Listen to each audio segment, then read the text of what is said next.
नमस्ते। आज हम जरा बात करेंगे भारत में मोटर बीमा के बारे में। ये थोड़ी पेचीदा दुनिया है ना। हाँ बिल्कुल। हाँ, तो आज कोशिश यही रहेगी कि इनसे जो काम की बातें हैं वो निकालें और समझें। जी, जैसे कि इसका कानूनी आधार क्या है, सिद्धांत क्या है, क्लेम कैसे होता है और आगे क्या होने वाला है। बिल्कुल। ये विषय ऐसा है जो हम में से ज्यादातर लोगों से जुड़ा है जो गाड़ी चलाते हैं, लेकिन इसकी गहराई में अक्सर लोग जाते नहीं। सही कहा। तो शुरू करते हैं। चलिए, सबसे पहले ये मोटर बीमा, खासकर जो थर्ड पार्टी वाला होता है, ये इतना जरूरी क्यों है? मतलब कानून क्यों कहता है कि ये होना ही चाहिए? देखिए, इसकी सबसे बड़ी वजह है हमारा मोटर वाहन अधिनियम 1988। ये साफ कहता है कि भाई सड़क पर अगर कोई भी मोटर गाड़ी चलेगी तो उसका कम से कम थर्ड पार्टी लायबिलिटी बीमा होना ही चाहिए। अच्छा, और इसका मकसद सिर्फ ये नहीं कि आपकी गाड़ी को कुछ हो जाए तो पैसा मिले, उससे कहीं ज्यादा जरूरी ये है कि अगर मान लीजिए आपकी गाड़ी से किसी और को, मतलब किसी तीसरे व्यक्ति को या उनकी किसी चीज, किसी संपत्ति को नुकसान पहुंचता है, हम्म। तो उसकी भरपाई हो सके। ये एक तरह की सामाजिक सुरक्षा है पीड़ितों के लिए। अच्छा, तो ये असल में दूसरों की सुरक्षा का इंतजाम है। ठीक है। अब जब बीमा लेते हैं तो एक शब्द बहुत सुनने में आता है, अत्यधिक सद्भावना, या वो उबरीमाए फिडेस। जी, उबरीमाई फिडेस। हाँ, ये सुनने में बड़ा भारी लगता है। इसका मतलब क्या है असल में, और ये इतना जरूरी क्यों है? ये तो बीमा के पूरे कॉन्ट्रैक्ट की नींव है, समझ लीजिए। अत्यधिक सद्भावना का मतलब बस इतना है कि बीमा लेने वाले और बीमा देने वाली कंपनी दोनों का ये फर्ज है कि वो एक दूसरे को कॉन्ट्रैक्ट से जुड़ी हर जरूरी बात पूरी ईमानदारी और सच्चाई से बताएं। मतलब कुछ छुपाना नहीं है। बिल्कुल नहीं। जब आप वो बीमा का प्रपोजल फॉर्म भरते हैं ना, तो आपसे उम्मीद की जाती है कि आप अपनी गाड़ी के बारे में, उसे कैसे इस्तेमाल करते हैं, पहले कभी क्लेम लिया है या नहीं, ये सब सच सच बताएंगे। और अगर अगर मान लीजिए कोई जानकारी छुपा ली या गलत दे दी, तब क्या? हाँ, यहीं पर ये सिद्धांत बहुत काम आता है। देखिए, उस फॉर्म में एक घोषणा खंड होता है, डेक्लेरेशन क्लॉज। जी। उस पर आप साइन करते हैं। उससे क्या होता है कि आपने जो भी जवाब दिए हैं वो सिर्फ जानकारी नहीं रह जाती, वो एक तरह की कॉन्ट्रैक्चुअल गारंटी बन जाती है। अच्छा। तो अगर बाद में पता चला कि कोई जरूरी बात गलत बताई थी, भले ही जानबूझकर नहीं बताई हो, तो बीमा कंपनी को ये हक मिल जाता है कि वो कॉन्ट्रैक्ट को रद्द कर दे, मतलब शुरू से ही खत्म मान ले और क्लेम देने से मना कर दे। ओहो, तो ये तो बहुत जरूरी है। मतलब पूरी पारदर्शिता रखनी ही पड़ेगी। हाँ बिल्कुल, ईमानदारी पहली शर्त है। इसने 1939 वाले पुराने कानून की जगह ली थी, है ना? जी हाँ। तो इसमें समय के साथ कुछ बदलाव भी हुए हैं। हाँ बिल्कुल हुए हैं। 1988 का एक्ट तो एक बड़ा कदम था ही, लेकिन ये कोई पत्थर की लकीर नहीं है। इसमें जरूरत के हिसाब से बदलाव होते रहे हैं। जैसे प्रदूषण कम करने के लिए नियम और सख्त हुए। फिर जैसे सीएनजी जैसी गाड़ियां आईं जो पर्यावरण के लिए बेहतर मानी जाती हैं, तो उनको भी बीमा के सामान्य नियमों में लाने के लिए संशोधन हुए। अच्छा, तो मतलब कानून भी बदलती टेक्नोलॉजी के साथ चल रहा है। हाँ, कोशिश तो यही रहती है। इसी कानून में गाड़ियों को अलग अलग कैटेगरी में बांटा गया है। Motor car, maxi cab, motor cab, public service vehicle. ये सब अलग अलग नाम क्यों? बीमा के लिए इसका क्या मतलब है? ये जो वर्गीकरण है ना, ये बीमा के नजरिए से बहुत अहम है। सोचिए, हर तरह की गाड़ी का रिस्क प्रोफाइल अलग होता है। हाँ, वो तो है। एक प्राइवेट कार है जो आप शायद रोज ऑफिस या कभी-कभी बाहर जाने के लिए इस्तेमाल करते हैं, उसका रिस्क एक टैक्सी या बस से, जिसे पब्लिक सर्विस व्हीकल कहते हैं, उससे तो बहुत अलग होगा ना। हाँ, वो तो दिन भर सड़क पर है, सवारियां ढो रही है। सही बात है। तो इसी वर्गीकरण के आधार पर बीमा कंपनी तय करती है कि पॉलिसी कौन सी दी जाएगी, उसका प्रीमियम कितना होगा, कवरेज की शर्तें क्या होंगी। सीधा सा हिसाब है, रिस्क ज्यादा तो प्रीमियम भी ज्यादा। और ये ड्राइविंग लाइसेंस और परमिट का क्या चक्कर है? बीमा में इनकी क्या भूमिका है? देखिए, ये दोनों चीजें क्लेम के टाइम पर बहुत जरूरी साबित हो सकती हैं। पहली बात तो ये कि जो भी गाड़ी चला रहा है उसके पास उस टाइप की गाड़ी चलाने का वैलिड ड्राइविंग लाइसेंस होना ही चाहिए। ये तो बेसिक है। हाँ, और कानून में उम्र की सीमा भी तय है। जैसे बिना गियर वाली हल्की मोटरसाइकिल के लिए 16 साल, बाकी प्राइवेट गाड़ियों के लिए 18 साल, और जो बड़ी गाड़ियां होती हैं, ट्रक बस जैसे ट्रांसपोर्ट वाहन, उनके लिए 20 साल। अच्छा। अब अगर एक्सीडेंट के वक्त ड्राइवर के पास वैलिड लाइसेंस नहीं था तो क्लेम में बहुत दिक्कत आ सकती है। हो सकता है क्लेम मिले ही ना। और परमिट वो किसके लिए होता है? परमिट खासकर ट्रांसपोर्ट गाड़ियों के लिए जरूरी है, जैसे ट्रक, बस, टैक्सी वगैरह। इनको पब्लिक जगहों पर चलाने के लिए ट्रांसपोर्ट अथॉरिटी से परमिट लेना पड़ता है। जी। और ये परमिट अक्सर किसी खास रूट या इलाके के लिए होता है। अब अगर कोई ट्रांसपोर्ट गाड़ी बिना वैलिड परमिट के चल रही है, या मान लीजिए परमिट दिल्ली का है और गाड़ी चल रही है मुंबई में, मतलब परमिट की शर्तों का उल्लंघन हो रहा है, और तब एक्सीडेंट हो जाता है, तब बीमा कंपनी खासकर गाड़ी को जो नुकसान हुआ है यानी ओन डैमेज वाला क्लेम वो देने से मना कर सकती है। थर्ड पार्टी वाला शायद दे दे क्योंकि वो कानून की जरूरत है, लेकिन अपनी गाड़ी का नुकसान शायद ना मिले। अच्छा, ये ध्यान रखने वाली बात है। ठीक है, ये कानूनी बातें तो हुई साफ। अब आते हैं असल बीमा कवर पर। दो तरह की पॉलिसी ज्यादातर सुनने में आती हैं, एक लायबिलिटी ओनली और दूसरी पैकेज पॉलिसी। क्या फर्क है दोनों हैं? हाँ, ये दो मेन ऑप्शंस हैं। लायबिलिटी ओनली पॉलिसी, जैसा नाम से ही लग रहा है, ये वो कम से कम सुरक्षा है जो कानूनन जरूरी है। इसमें मोटे तौर पर दो चीजें कवर होती हैं। पहली, आपकी गाड़ी से किसी तीसरे पक्ष को, मतलब किसी और व्यक्ति को चोट लग जाए या मृत्यु हो जाए या उनकी संपत्ति को नुकसान हो तो उसकी कानूनी देनदारी, इसे एक्ट लायबिलिटी भी कहते हैं। और दूसरी चीज जो इसमें आमतौर पर शामिल होती है वो है गाड़ी के मालिक या ड्राइवर के लिए एक पर्सनल एक्सीडेंट कवर। ये एक तय रकम का होता है। ठीक है, और पैकेज पॉलिसी में क्या एक्स्ट्रा मिलता है? पैकेज पॉलिसी एक कंप्लीट पैकेज है कह सकते हैं।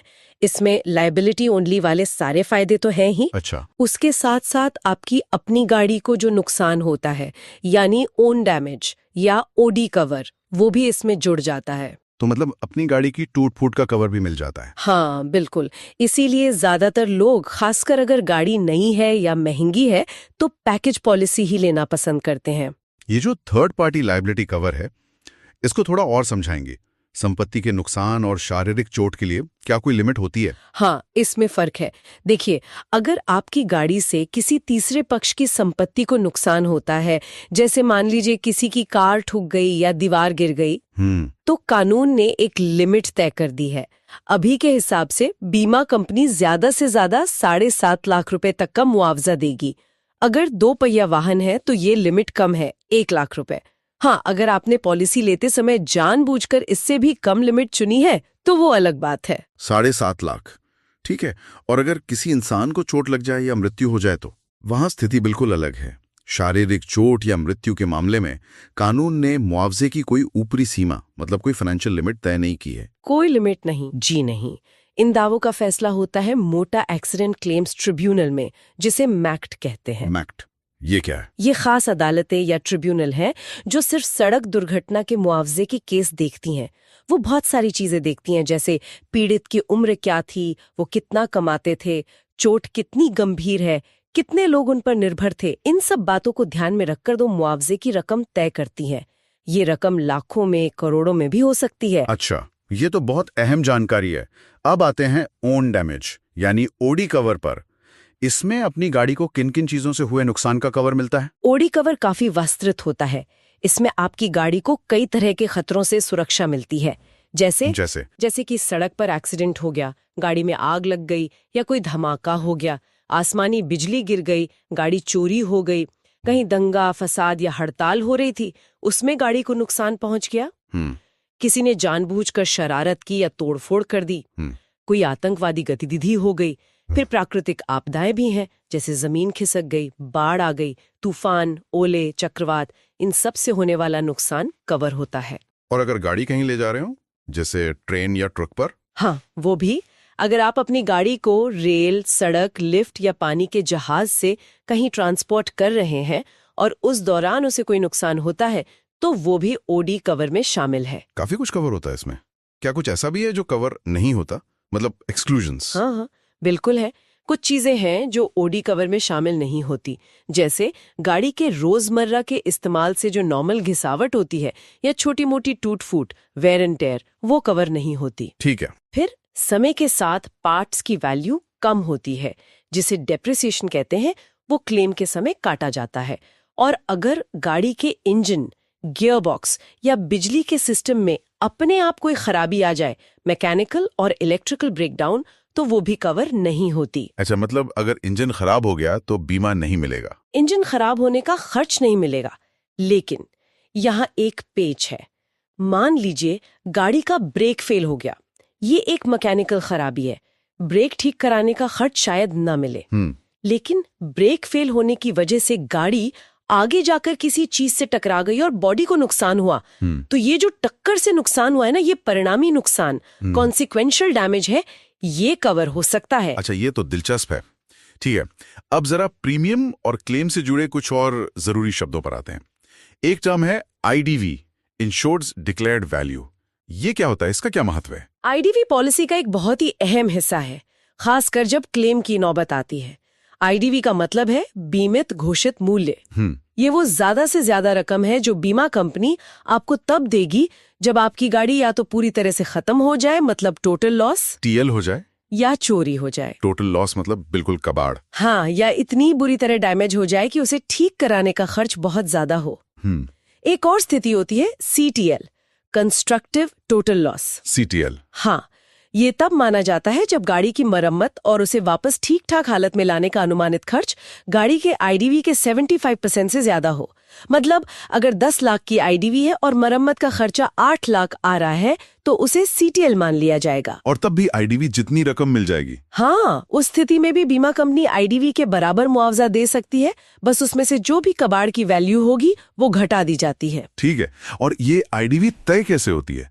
गाड़ी की कीमत तो बदलती रहती है। हाँ, इसीलिए ये पॉलिसी लेते समय ही तय की जाती है। इसका आधार आमतौर पर गाड़ी बनाने वाली कंपनी जो उस मॉडल की लिस्टेड सेलिंग प्राइस बताती है वो होता है। फिर उसमें से गाड़ी कितनी पुरानी है उसके हिसाब से डेप्रिसिएशन यानी मूल्य में कमी घटा दी जाती है।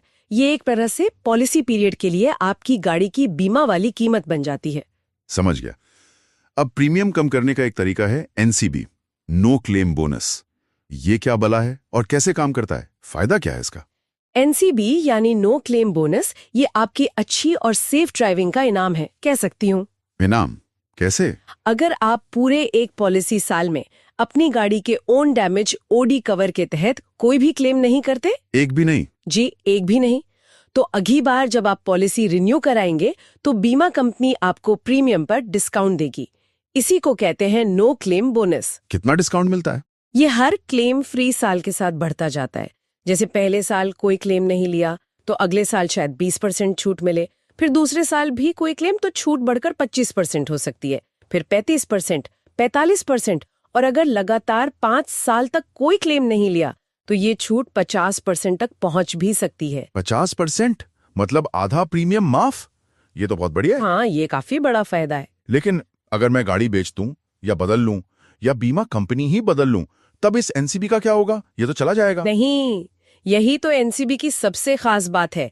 ये बोनस गाड़ी से नहीं जुड़ा है, ये आपसे जुड़ा है, मतलब बीमित व्यक्ति से। अच्छा। हाँ, तो इसका मतलब है कि अगर आप अपनी पुरानी कार बेचकर कोई नई कार लेते हैं तो आपने जो NCB अपनी पुरानी कार पर कमाया था उसे आप नई कार की पॉलिसी पर ट्रांसफर करवा सकते हैं। वाह।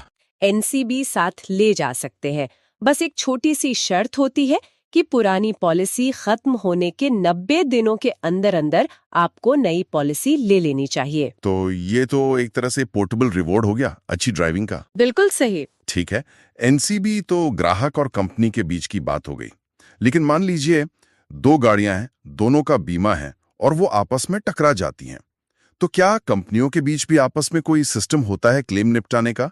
मैंने कुछ नॉक फॉर नॉक एग्रीमेंट जैसा सुना है, ये क्या होता है? हाँ, आपने सही सुना है। नॉक फॉर नॉक बीमा कंपनियों के बीच का एक आपसी समझौता है। ये ग्राहक की पॉलिसी का हिस्सा नहीं है, ये कंपनियों का अंदरूनी मामला है। अच्छा, तो होता क्या है इसमें? इसमें होता ये है कि अगर 2 बीमित गाड़ियां आपस में टकरा गईं, तो हर बीमा कंपनी अपनी अपनी गाड़ी को जो नुकसान हुआ है उसका खर्चा खुद उठा लेती है। वो इस झंझट में नहीं पड़ती कि गलती किसकी थी, कौन किसको मुआवजा दे।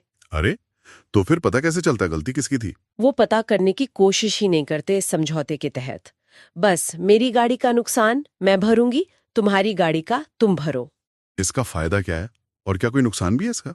फायदा तो कंपनियों के लिए ये है कि क्लेम्स जल्दी निपट जाते हैं, कोर्ट कचहरी लड़ाई झगड़े का खर्चा और समय बचता है। लगता तो ठीक है। लेकिन इसका एक नुकसान ग्राहक को हो सकता है।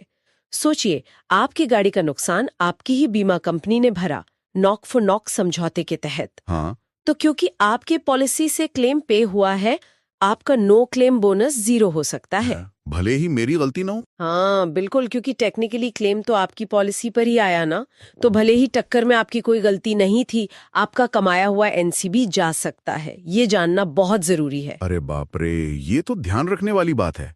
मतलब कंपनियों का काम आसान, पर ग्राहक का नुकसान हो सकता है। हो सकता है, हाँ। चलिए अब थोड़ा आजकल की चुनौतियों और भविष्य की तरफ देखते हैं। भारतीय मोटर बीमा बाजार में इस समय क्या चल रहा है, क्या ट्रेंड्स हैं? देखिए, ये बाजार ना काफी तेजी से बदल रहा है। एक तरफ तो क्लेम्स की संख्या बढ़ रही है, खासकर थर्ड पार्टी लायबिलिटी टीपी वाले सेगमेंट में। मुआवजे की रकम भी लगातार बढ़ रही है। दूसरी तरफ टेक्नोलॉजी का इस्तेमाल बहुत बढ़ गया है। क्लेम प्रोसेस को तेज करने के लिए ऑनलाइन क्लेम फाइलिंग हो रही है, सर्वे के लिए मोबाइल ऐप्स का इस्तेमाल हो रहा है। इससे काम आसान और तेज तो हुआ है, लेकिन साथ ही आईटी सिक्योरिटी की चिंताएं भी बढ़ी हैं। और चुनौतियां क्या हैं सबसे बड़ी इस सेक्टर में? एक बहुत बड़ी और लगातार बनी रहने वाली चुनौती है धोखाधड़ी, फ्रॉड। फ्रॉड? किस तरह का फ्रॉड? कई तरह के, जैसे एक ही एक्सीडेंट के लिए कई बीमा कंपनियों से क्लेम लेने की कोशिश करना, इसे फोरम शॉपिंग कहते हैं। अच्छा। या फिर एक्सीडेंट हो गया, उसके बाद मिलीभगत करके पिछली डेट में पॉलिसी खरीद लेना ताकि क्लेम मिल जाए, इसे एंटी डेटिंग कहते हैं। ओहो। और एक बहुत बड़ी चिंता ये भी है कि हमारे देश में कोई centralised real time policy database ठीक से काम नहीं करता। उसका क्या नतीजा है? नतीजा ये है कि कानूनन जरूरी होने के बावजूद एक अंदाजा है कि करीब 70% टू व्हीलर बिना बीमा के सड़कों पर चल रहे हैं। 70%? हाँ, ये सिर्फ कानून का उल्लंघन नहीं है। सोचिए, अगर ऐसी किसी गाड़ी से किसी को चोट लग जाए तो पीड़ित को मुआवजा मिलना कितना मुश्किल हो जाएगा। ये बहुत बड़ा खतरा है। ये तो वाकई गंभीर बात है। धोखाधड़ी के कुछ और उदाहरण दे सकती हैं? किस किस तरह से लोग फ्रॉड करते हैं? अरे तरीके तो बहुत हैं। कुछ तो बड़े अजीब होते हैं, जैसे घर पे कोई चोट लग गई, मान लीजिए पेड़ से गिर गए या बाथरूम में फिसल गए, और उसे सड़क हादसा बताकर मोटर बीमा से क्लेम लेने की कोशिश करना। ऐसा भी होता है? हाँ, होता है। या फिर कोई पुरानी बीमारी चल रही थी, उसका इलाज कराया और उस खर्चे को एक्सीडेंट के इलाज के खर्चे में जोड़कर बढ़ा चढ़ाकर क्लेम फाइल कर दिया। कई बार तो इसमें पूरे गैंग शामिल होते हैं, जिसमें वकील, डॉक्टर और कभी-कभी तो बीमा कंपनी के अपने लोग, एजेंट वगैरह भी मिले हो सकते हैं। ये संगठित अपराध की तरह चलता है। आपने नंदा बालन केस का जिक्र किया था, वो क्या मामला था? क्यों इतना महत्वपूर्ण माना जाता है? नंदा बालन केस मोटर बीमा फ्रॉड का एक बहुत बड़ा और चर्चित मामला है। इसमें बीमा कंपनी ने कोर्ट में ये साबित कर दिया था कि एक पूरा का पूरा क्लेम और उससे जुड़ा जो क्रिमिनल केस था, वो सब मनगढ़ंत था। मतलब पूरी तरह से झूठा और धोखाधड़ी से तैयार किया गया था। अच्छा। कोर्ट ने भी माना कि ये बड़े पैमाने पर धोखाधड़ी हुई है, और कोर्ट ने इस पर इतनी गंभीर चिंता जताई कि मोटर बीमा में हो रहे इस तरह के संगठित फ्रॉड की जांच के लिए एक सेंट्रल एजेंसी बनाने तक की बात कह दी। बाप रे। ये केस दिखाता है कि ये फ्रॉड कितना गहरा और कितना सिस्टमैटिक हो सकता है, और इससे निपटने के लिए सिर्फ केस टू केस नहीं, बल्कि पूरे सिस्टम में सुधार की जरूरत है। वाकई चिंताजनक है ये सब। चलिए अब जरा भविष्य की ओर देखते हैं। नई टेक्नोलॉजी मोटर बीमा को कैसे बदल रही है? ये पे एज यू ड्राइव यानी पे एज यू पे यूडी जैसी चीजें सुनने में आ रही हैं, ये क्या है? हाँ, टेक्नोलॉजी तो मोटर बीमा का पूरा चेहरा बदल रही है। पे एज यू ड्राइव यानी यूबीआई यानी यूसेज बेस्ड इंश्योरेंस, ये इसी बदलाव का एक उदाहरण है। ये होता क्या है? देखिए, अभी क्या होता है, आपका प्रीमियम तय होता है आपकी गाड़ी कौन सी है, इंजन कितना बड़ा है, आपकी उम्र क्या है, आपके शहर में रहते हैं, इन जैसे फिक्स्ड फैक्टर्स पर, है ना? हाँ बिल्कुल। लेकिन पेड या यूबीआई में प्रीमियम इस बात पे ज्यादा निर्भर करता है कि आप गाड़ी कैसे चलाते हैं। कैसे चलाते हैं? मतलब आप कितना चलाते हैं, कब चलाते हैं, दिन में या रात में, कहाँ चलाते हैं, हाईवे पर या शहर में, और सबसे जरूरी, किस तरह चलाते हैं। क्या आप बहुत तेज चलाते हैं, अचानक ब्रेक लगाते हैं, तेजी से मोड़ काटते हैं? अच्छा, पर ये सब पता कैसे चलता है बीमा कंपनी को? इसके लिए गाड़ी में एक छोटा सा डिवाइस लगाया जाता है, टेलीमैटिक्स डिवाइस कहते हैं इसे। इसमें जीपीएस और सेंसर्स होते हैं। ये डिवाइस आपकी ड्राइविंग से जुड़ा सारा डेटा रिकॉर्ड करता रहता है। फिर इस डेटा के आधार पर आपका एक रिस्क प्रोफाइल बनता है। तो अगर मैं कम चलाऊं और सेफ चलाऊं तो आपका प्रीमियम कम हो सकता है। ये सिद्धांत है, जितना और जैसा चलाओ वैसा प्रीमियम भरो। जो लोग कम और सुरक्षित ड्राइव करते हैं उन्हें कम प्रीमियम देना पड़े। ये इसका मकसद है। ये तो बड़ा दिलचस्प कॉन्सेप्ट है। और वो जो सेल्फ ड्राइविंग कारें आ रही हैं, ड्राइवरलेस कारें, अगर वो आम हो गई तो बीमा का क्या होगा? देखिए, ये शायद मोटर बीमा के लिए सबसे बड़ा, सबसे बुनियादी बदलाव ला सकता है। कैसे? सारे आंकड़े यही बताते हैं कि ज्यादातर सड़क हादसे इंसानी गलती की वजह से होते हैं। हाँ, ये तो सुना है। ध्यान भटक गया, थकान थी, नशे में थे, गलत फैसला ले लिया। ड्राइवरलेस कारों का वादा यही है कि वो इन इंसानी गलतियों को खत्म कर देंगी। कंप्यूटर चलाएगा तो वो थकेगा नहीं, उसका ध्यान नहीं भटकेगा। गूगल जैसी कंपनियों ने जो सेल्फ ड्राइविंग कारें टेस्ट की हैं, उन्होंने लाखों किलोमीटर का सफर बिना किसी बड़े एक्सीडेंट के तय किया है। तो अगर एक्सीडेंट होंगे ही नहीं या बहुत ही कम होंगे, तो क्या फिर बीमा की जरूरत ही खत्म हो जाएगी? शायद जरूरत खत्म न हो, लेकिन बीमा का जो रूप आज हम देखते हैं वो पूरी तरह बदल सकता है। सोचिए, अगर एक्सीडेंट लगभग खत्म हो गए तो फिर ओन डैमेज कवर का क्या मतलब रह जाएगा? थर्ड पार्टी लायबिलिटी किसकी होगी? हाँ, ये तो सोचने वाली बात है। प्रीमियम शायद बहुत ही कम हो जाएं, और हो सकता है कि दुर्घटना की जिम्मेदारी ड्राइवर पर न होकर गाड़ी बनाने वाली कंपनी पर या उसका सॉफ्टवेयर बनाने वाली कंपनी पर आ जाए। अच्छा। तब शायद बीमा का फोकस एक्सीडेंट कवर से हटकर प्रोडक्ट लायबिलिटी की तरफ चला जाए, कि अगर गाड़ी के सिस्टम में गड़बड़ी से कुछ हुआ तो कंपनी जिम्मेदार होगी। ये सब अभी भविष्य की बातें हैं, लेकिन टेक्नोलॉजी इतनी तेजी से बढ़ रही है कि बीमा इंडस्ट्री को इन सब बदलावों के लिए तैयार रहना होगा। बिल्कुल। तो आज हमने भारत में मोटर बीमा के कई सारे अहम पहलुओं पर बात की। जी।